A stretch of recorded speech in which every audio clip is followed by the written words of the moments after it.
அதிமுகவை ஊழல் கட்சி என்று கூறும் விஜய் உத்தமரா என்று கேள்வி எழுப்பியுள்ள அதிமுக முன்னாள் அமைச்சர் திண்டுக்கல் ஸ்ரீனிவாசன், அவர் சினிமாவில் பெற்ற ஊதியத்தை மறைத்து வரி ஏய்ப்பு செய்தவர் என காட்டமாக விமர்சித்துள்ளார்.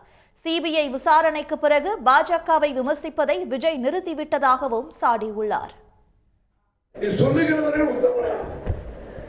விஜய் சொல்றார், அவர் மகாத்மா காந்தியா உத்தமரா புத்தரா? 500 கோடி 200 கோடி 300 கோடி வாங்கிட்டு 25% மட்டும் கணக்காண்பித்து 75% அப்படியே கருப்பம்பலமாக வைத்து எங்கே கொண்டு வச்சிருக்காரு தெரியல. மத்திய அரசாங்கம் பார்த்து ஒரு படத்திலேயோ அல்லது கார் எடுத்து வந்ததுலயோ 1.5 கோடி அபராதம் வச்சிருக்காங்க. அந்த நல்லவர் அன்பு தம்பி விஜய் அவர்கள் நம்மை பார்த்து ஊழலா சிபிஐ விசாரணைக்கு போறதுக்குள்ளால விஜய் எங்களுடைய கொள்கை எதிரி பிஜேபியினர் பாரதிய ஜனதா கட்சி போயிட்டு வந்ததுக்கு பின்னால அன்னைக்கு பேசுறாரு. 2 கட்சியும் மட்டும் பேசுகிறார்.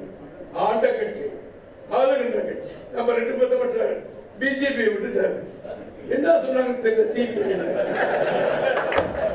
உடனுக்குடன் செய்திகளை தெரிந்து கொள்ள சன் நியூஸ் பெல் ஐகானை கிளிக் பண்ணுங்க.